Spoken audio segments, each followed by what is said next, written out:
Her fingertips traced the cold, flawless seam of the metal case shoved deep in the storage room. Everything else in their home wore a thin coat of life, but not this. The biometric lock blinked, a soft, rhythmic blue. It recognized a heartbeat. Kaylin Vance swallowed hard, the muscles in her throat suddenly tight. She was a Balarix military officer, trained to read threats, but her mind refused to translate what her eyes saw. It turned out, a frontline commander uncovers her civilian husband's classified past, not on a battlefield, but on a quiet afternoon, looking for spare supplies. She closed her eyes and remembered the Stellar Concord diplomatic gala on Ethelgard Prime 3 years ago. The hall had been suffocating with politics until a Terran man stepped into her periphery. Elias Thorne. He didn't boast, he didn't preen. He just offered her a glass of water and a smile that reached the corners of his eyes. He told her he was an archivist, and she believed him. His hands were gentle when they finally touched hers. The cross-cultural chemistry was sudden and absolute. Over the years they wed, and their domestic civilian routine became her sanctuary, waking up to the smell of roasted coffee, feeling the steady rise and fall of his chest. Truth is, the deadliest weapon in the galaxy files paperwork in the archives, and she simply thought he was a man who loved quiet things. The deliberate burial of a violent history takes an immense amount of discipline, and Elias had perfected it, but the quiet broke. The Vornak Empire launched a brutal surprise offensive, turning the border colonies to ash. Kaylin felt the agonizing pull of duty. The morning she deployed aboard the warship Vanguard, Elias held her, not with panic, but with a strange, heavy stillness. He kissed her forehead, his lips lingering just a second too long. She thought she was heading out to meet the fire, but the enemy bypassed the Concord defensive line entirely. A full-scale ground invasion struck Ethelgard Prime while she was light years away. The comms went dark. Her chest physically ached with the sudden, absolute separation. Back on the burning surface of their home world, Elias didn't run. The air tasted of smoke and ruptured metal. He escorted the group of terrified civilian refugees toward a grounded transport, his face perfectly blank. When a squad of heavily armored Vornak troops dropped from the sky, cutting off their escape, the refugees screamed. Elias just exhaled. He reached into the long canvas bag he had carried from their closet. A sleeper agent doesn't panic, he just remembers. The scrape of steel sliding from a sheath cut through the chaos.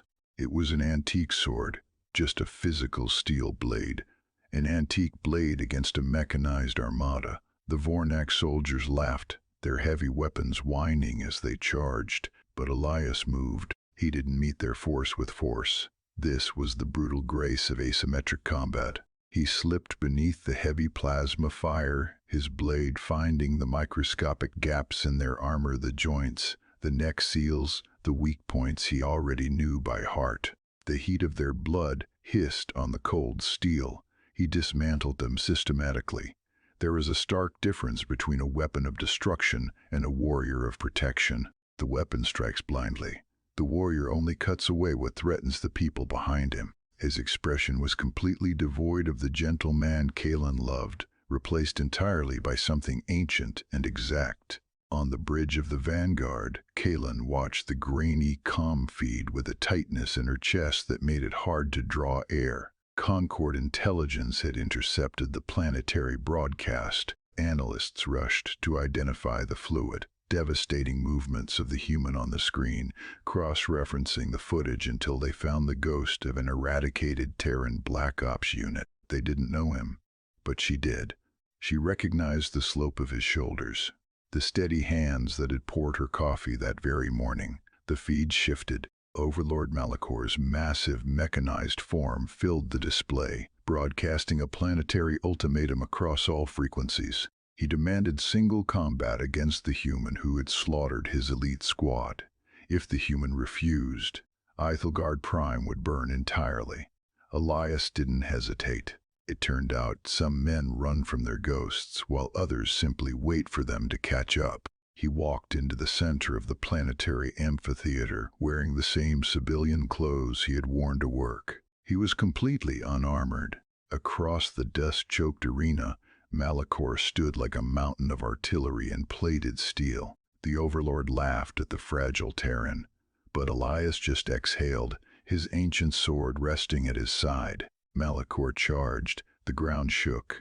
Elias didn't block. He simply wasn't there when the crushing blows landed. He used the very mechanics of asymmetric warfare, turning the Overlord's immense weight into a liability. Malachor shattered stone pillars and tore up the arena floor, while Elias moved through the falling debris with agonizing precision. He lured the giant toward the crumbling structural supports, letting Malachor exhaust his own reserves against the amphitheater's foundations. Then, Elias closed the distance.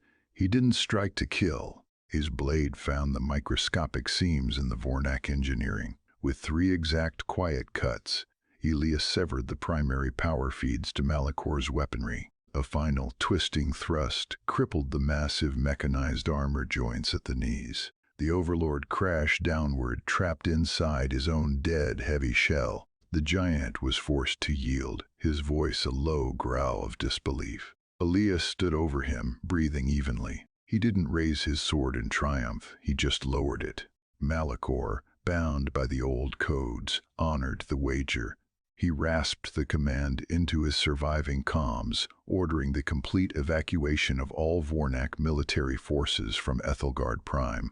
When Kaylin finally made planetfall, she didn't care about protocol. She found Elias sitting on a broken piece of masonry near the landing zone. His hands were covered in dust. She fell to her knees in front of him, pressing her forehead against his chest, listening to the frantic, beautiful rhythm of his human heart. He wrapped his arms around her, burying his face in her neck. Conquered brass flooded the sector hours later.